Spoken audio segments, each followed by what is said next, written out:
everybody. Welcome to the Legacy Lifestyle Podcast. I'm right here with my lovely wife, Jesse. Say hello, Jesse. Hi, everybody. So glad that you're tuning in and joining us, and we are continuing on this series. We were just talking about this before. We're calling this like safe conversations or difficult conversations. I don't know. Yeah, we call it safe conversations in our home. Yeah, So, how to have the talk. yeah, pretty much. But not that talk. That's a different series. Well, hopefully we already know about the that kind We of better. talk. We have 2 kids, so we better have had that talk. So anyway, boy, total digression there. So, but no, we've talked in this series so far, just talking about identifying culture. And whether that's in your marriage or whether that's in an organization that you might lead, understanding that there's kind of macro culture, but also micro culture. That was the first episode. Then we talked also about radical candor and just how we need to have truth telling. Right. But you have to have truth telling with some compassion, right? And how those two things kind of work together. And so that was the last episode. This episode, we're going to break this into 2 parts because this is actually based on a book called Difficult Conversations, which is it's really good. It was part of I got it on my notes here, the Harvard Negotiation Project. Oh, nice. That sounds official, right? I mean, anything from Harvard must be smart. But there's some good tools here. We're going to break this into 2 parts because really, let me just ask Jesse, when you think about difficult conversations, are there any that come to mind? I have one that comes to my mind. So do you want to think about it for a second? I have one that comes to mind. Do you have one? Do I know what this is going to be? I don't know. The cell phone. The cell phone. Ooh, let's wait on that for a second. Yeah. All right, here I'll give you a difficult conversation. And so here's the deal. You and I both have worked in the church world. And when you're working in the church world, you work a lot with volunteers, right? Oh, right. Yeah. Well, I was thinking about this difficult conversation that was had with me. So I was on the receiving end of this. Okay. And this was actually back shortly after you and I had gotten married. We got plugged into our church. I was serving on the worship team. And every so often I would do this thing. And it's a thing that you and I don't appreciate being on this side of leadership, but I used to do this thing. Are you curious what this thing is? Here's what it was. I was on the worship team, and I would say to the worship leader, "Oh, hey, I'm going to be gone this weekend." You know, like 2 days before. Ooh. Yeah, not okay. It's not okay, right? Especially in an organization where you're relying on volunteers. And now that I've been on this side of it, where you're scheduling people, and then like the night before, you just kind of get this, not going to be there. Not okay. So if it's something that's like important, an emergency or whatever, an emergency, like I feel like that's kind of. But unfortunately, this wasn't that. This was just kind of like, we decide. Because here's the deal. We were newly married. We didn't have kids, all this kind of stuff. So it's like, we're just going to go to Omaha this weekend, or we're just going to go. And I did this to the worship leader so many times. Like, oh, sorry, man, I'm just not going to be there. And, he was planning on, playing certain songs and me playing certain parts and stuff like that. And I just totally. So anyway, I remember going at this meeting with him. Okay. And the senior pastor at an Applebee's here in Kearney, okay? Yeah. I remember this distinctly, and I sat down, and I could tell like he was bothered, he was frustrated, right? And he started to say, "Hey, look, this is not working," And now here's the deal: is the tricky part in churches is like when you're having conversations with volunteers, it's tough because sometimes volunteers can just be like, "Well, fine, if it's not working, I'm leaving." Yeah, I'm not getting paid for this. Like, what's the big deal? And which is a horrible attitude to have, by the way. But what I actually appreciated about it was, in this conversation, he kind of just said, "Hey, look, it's not okay when you do this." He said, "I understand things can come up." He said, "But some of these things," he says, "you've committed to a team." Right. And he just sat there and kind of laid this thing out. He did it very gracefully. And I just looked up and I just said, "You're right. You're right." I didn't get defensive. I didn't, and absolutely, I saw it from his perspective. And I knew he was having this difficult conversation. It wasn't easy because he didn't know how I was going to react. Right. And a lot of times people can blow up and stuff. And I really thought about this, if we don't have, here's the thing. Had he let me persist in that behavior, that would not have been a good thing for me. Not a good thing for you, and not a good thing for the team. Wouldn't have been, but I'm just maybe speaking a little, selfishly here, but even with my own personal development, he did me a favor. by pointing this out. Sure. You know what I'm saying? And here's the goal. When you have difficult conversations, the reality of it is unless we have difficult conversations, people don't grow. Right. People don't grow because you'll be like me in that situation where it's like, oh, I'll just tell them I'm not going to be here. And there are times where it's just, you got to call people to account and to say, hey, look, this isn't right. This isn't working. So anyway, let's talk about the difficult conversation, Oh, well, I just remembered us having a difficult conversation. I think I was getting frustrated because I kept noticing you picking up your phone in the middle of a conversation or whatever. And so I was like, hey, we need to have a talk. And that's never good when you say that. And I'm like, if you want to wait, it's fine, but it's going to be about cell phones. So just let me know when you're ready. Yeah. And at that point, you were ready for the conversation right away. But sometimes it's not necessarily good right in that moment. Yeah. And so I just remember bringing up, hey, this makes me feel a certain way when you jump right onto your cell phone, any notification or any buzz or any whatever, and I'm in the middle of talking to you, because usually it would throw the conversation completely off and you'd ask what? And several times. So I'd start up again and you'd still be reading. Mm-hmm. And so you still weren't paying attention to what I was saying, even though you were saying what. So it was like, you're still not listening to me, even though you're asking questions, you're still not listening. And so I felt like we handled the conversation fairly well. Eventually, not getting too emotional. Not too bad. But it had been a conversation, though, that had been brought up 2 or 3 times multiple before. Times. Yeah. And those conversations didn't go as well. I would say they were more emotionally heightened, and it was really difficult for me to see your side of things because I was so emotional about it. So since then, I feel like we've gotten better. Yeah. I mean, I still think there's always improvement when it comes to that, even on my end. But it's just that unless you're willing to kind of address it in the moment, sometimes those conversations are hard to have because it's hard for me to remember what day was that and what happened. And he's a very specific, like, well, when did this happen? And when did you feel this way? And that's right. So you need to know who you're having the conversation with to know like how to approach it. Yeah. And maybe even when to approach. Sometimes in the moment is not the best time. Right. That's because, and we're going to unpack this here in a little bit, when things are emotionally charged, that's not the best time to be like, you're doing this right now, but obviously we got to create space for those things. And so let's talk about this. So as we think about difficult conversations, we're going to talk today specifically about the 3 hidden conversations that people have. So we're going to talk about the 3 hidden conversations.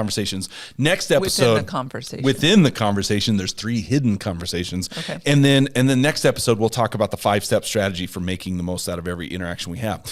And I was thinking about this today, in the leadership world, there's what you know as a technical challenge, right? And then there's an adaptive challenge. Because here's the thing, is conversation number 1 is we have to establish, okay, so in any difficult conversation, we have to establish what happened. But what happened can be difficult if people have different views of what happened or different interpretations of what happened. Well, that's just it. So that's the thing is, and so another way I framed it is, what's the problem? And this is what's so interesting if we boil things, and this really, things can happen at such lightning speed that difficult conversations you have to slow things down as best you can to really think rationally, because otherwise the emotions are pushing us, they're driving us, they're forcing us, they want us to make a decision, right? Or get things fixed. But then I feel like if you're being driven, you can often say the wrong thing. Absolutely. And be hurtful when maybe that's not your intention. Yeah. And so you have to be careful to kind of pull the brake. Yeah. You don't want to, like in the radical candor, you can't just push it all the way up to high. Right. Even in this conversation, you can't go all the way. No, you can't turn the heat up. Yeah. Yeah, absolutely.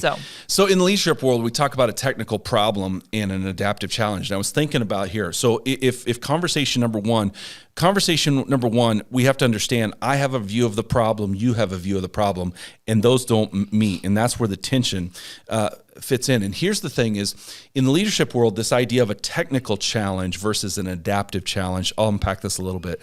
A technical challenge is something as simple as, it's kind of like this. If your kid needs braces and you don't have the money for braces, money is the technical issue. Right. We need money for braces, right?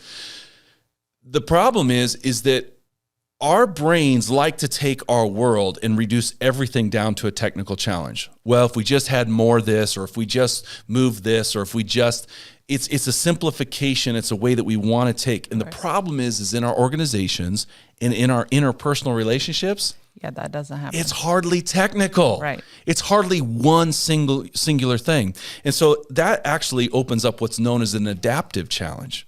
Okay. And so if you think about maybe in a family where, if grandma or grandpa is facing issues with, taking care of themselves or whatnot, you can't just say, oh, we'll just, put them in a care facility. There's a whole host of issues that come with that. Right. It's not just a technical challenge. Right. There's a whole series of adaptations like, well, what's life going to look like? Or maybe members of the family are going to step up and be involved. Well, that's coordinating schedules, and that's looking at so many other different things.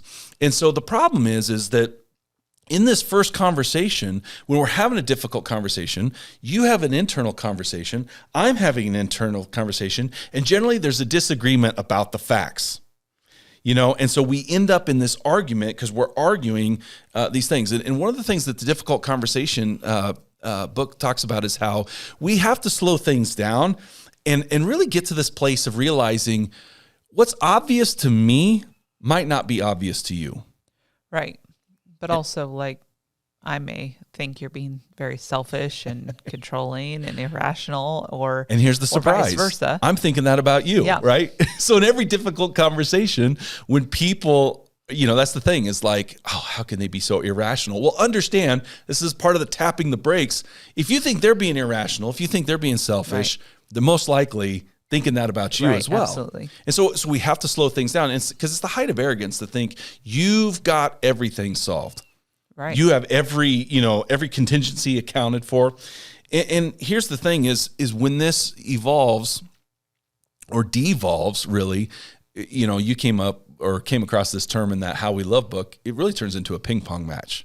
Right. We just start batting it back and forth to each other. Right. Well, we're not really listening. No, absolutely not. And so that's why you have to tap the brake. So, and maybe even take okay, here's the problem, and kind of spell it out.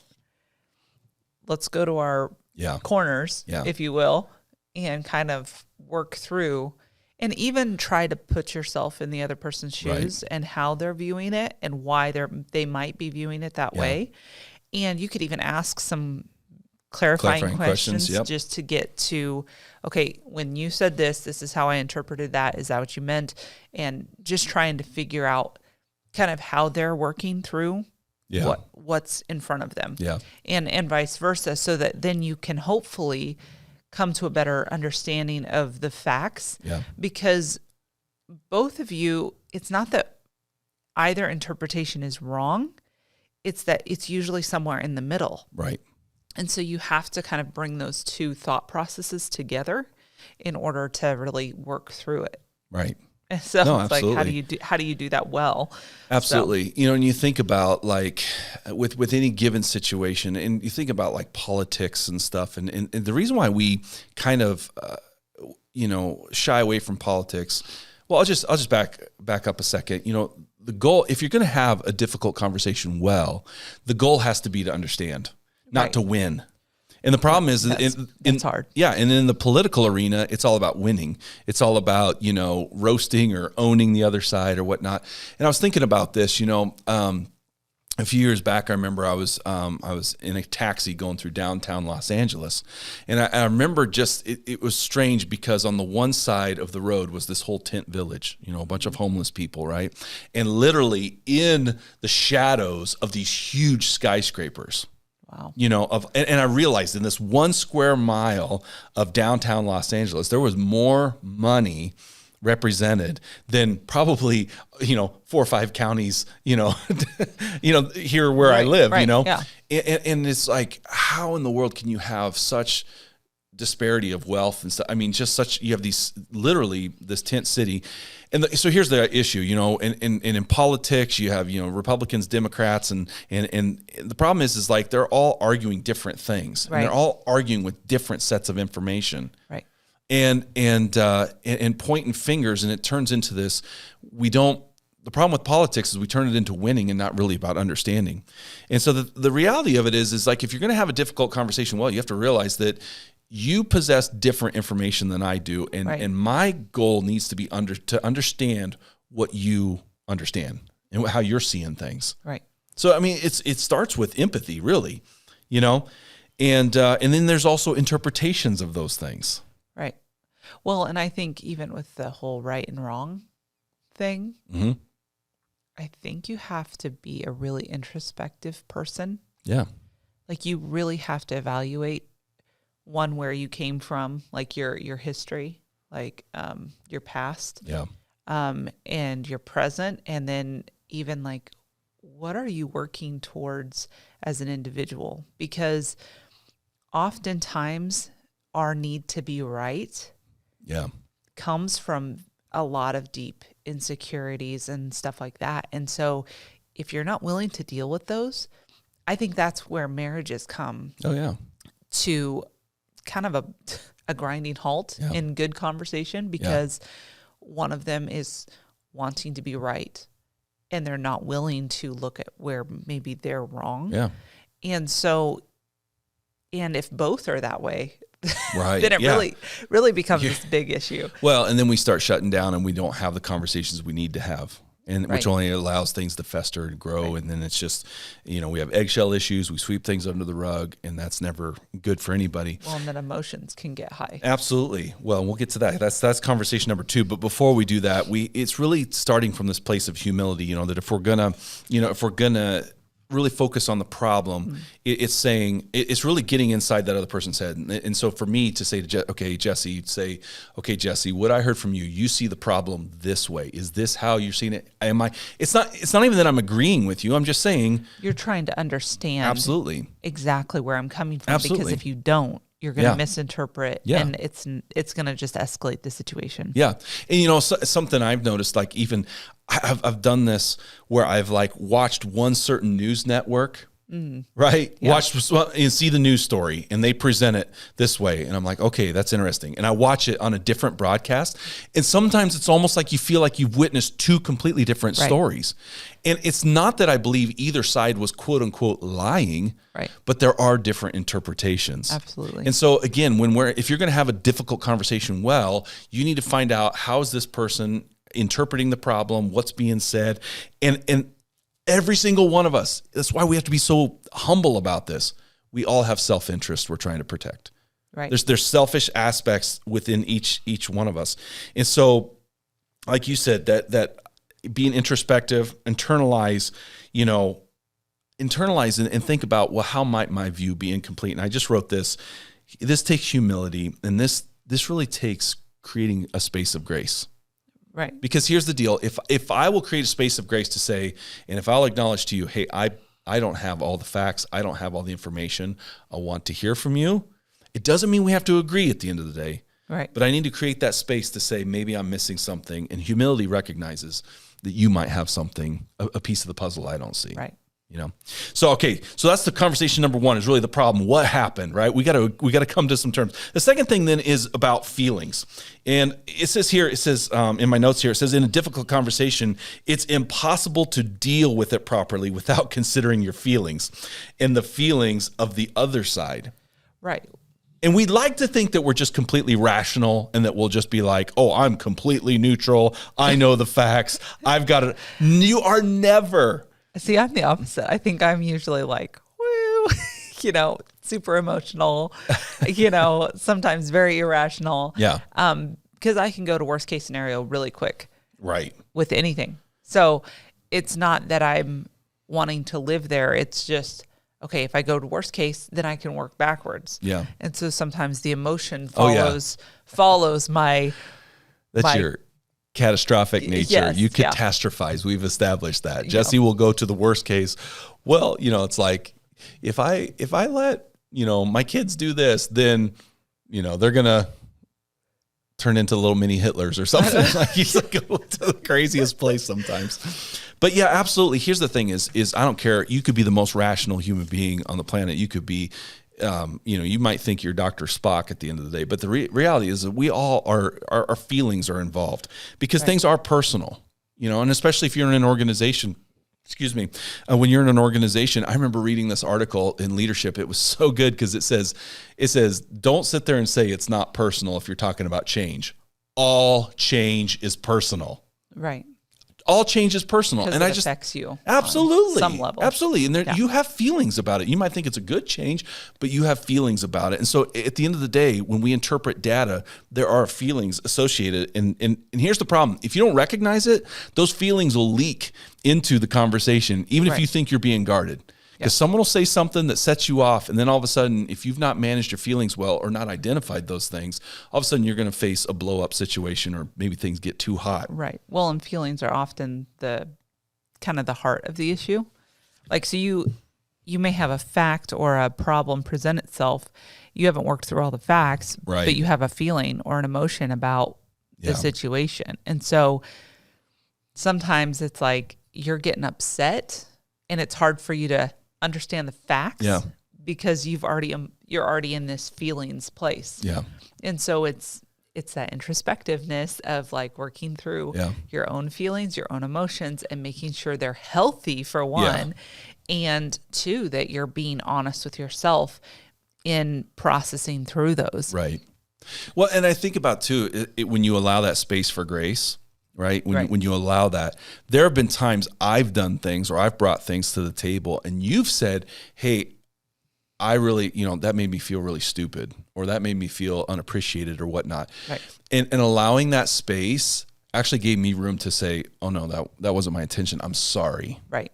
And sometimes we just get wrapped up in these things that if we're not allowing in a difficult conversation, once again, it's not that you have to agree. It's not, when you said, hey, the way you said that made me feel stupid. I wasn't trying to make you feel stupid. Right. That wasn't my intention. But at the same time, you at least had the opportunity. Right. But you also don't usually diminish my feeling either. Sometimes you're like, oh, well, in how I said that, in my tone, I could see how you could hear that. And that wasn't my intention, but I can understand where you came to that conclusion. So in communicating feelings, you kind of have to be not dismissive. Yeah. Because even though feelings aren't facts, they are feel like it. They are a reality to the person having those feelings. Yeah, absolutely. And so to not diminish them as if they don't exist. Yeah, it's a good way to put it. It is reality to people. I mean, what you feel is real. Right. Ooh, I like that. It rhymed, so it must be true. What you feel is real. maybe not, right? But no, that's so well put, and absolutely. So we have to allow that. And again, just because you validate someone's feelings or you say, hey, I understand that what I did might have made you feel this way, and you allow that space, again, what that's doing is helping us get to the heart of the issue. Right. So that leads to the third conversation. Did you have anything else on that? Well, I was just going to say, don't, just because you feel it does not make it reality. So you do need to own that your feelings might not be accurate. Right. And so when that person that you're having the conversation with says, oh, okay, I could see how you felt that when I said that. That was not my intention. You have to really listen practice to that. Forgiveness, and walk in a way forward in that conversation. Trusting that what they just said to you is true. Right. Yeah. So. Yeah, absolutely. I guess, and just to be clear on that, when I said, what you feel is real, meaning that it's a real experience. Right. Absolutely. It's a real experience, but it might not be an accurate portrayal of reality. Right. Yeah. And so so then that's the third thing. So number one, we've got to acknowledge what is the problem. And so we have to, what are the facts? And I need to understand what you think the facts are, what I think the facts are, and getting inside each other's head, right? We have to navigate feelings. We have to acknowledge those things. Then the third conversation within the conversation is the identity. And really, you cannot get away with this because we bring ourselves to the conversation, and there's a way in which we experience things. And one of the things that the book really acknowledges here is that there's kind of three questions that all of us deal with. And these are the three questions. Is number one, am I competent? Yeah, that's the one I deal with. I was going to say, for me too, I was like, well, we'll come back to this. Number one is, am I competent? Am I a good person? Am I worthy of love? Yeah. This is interesting. This Harvard team is analyzing that every single one of us brings this to the table. And I thought about, when it comes to experiencing shame, these are the places where we experience shame. Well, not only that, but these are the three places where if we truly have relationship with Christ, he completes all of these. Absolutely. Yeah. Truly. Yeah. And so it's that our identity truly must be hidden in Christ. Right. Because otherwise we're going to deal with these. And even with a relationship with Christ, I think we have to kind of still work through, what am I believing about myself that may not be true or may not be true in light of what God has done for me. And so, not living from a place of shame or still in sin, in a life of sin and shame. So but that first one, I was going to ask you that on that, like, of those three, which one do you deal with? For me, it's the competence thing. It's like, even putting this podcast out there are other better looking, more well-produced podcasts out there. I mean, there's part of me is just like, oh my goodness, someone might look at this and be like, yeah, not competent. Right. I mean, and that's the thing. That's the area where I would feel shame. Like, if I don't measure up, if I don't hit a certain, whether it was a grade in school, performance on the field, things like that. Like, it's just always is about competence. Am I good enough? Well, mine just comes from identity, a place of identity that I used to identify with, that I was just stupid. Mm-hmm. And that was things that were said to me over years from friends and family and just different things. And so it's like, anytime we're in a argument, sometimes that's the first thing I jump to is, do you think I'm stupid? And so there is that competence. I feel the need to justify my ability to understand and to comprehend certain things. And I am wise and I am smart. And so it kind of come off as a lack of confidence and insecurity. And so usually those kind of overshadow a conversation, or tend to. Yeah. Well, and I've just thought about, just the difficult conversations that I've had.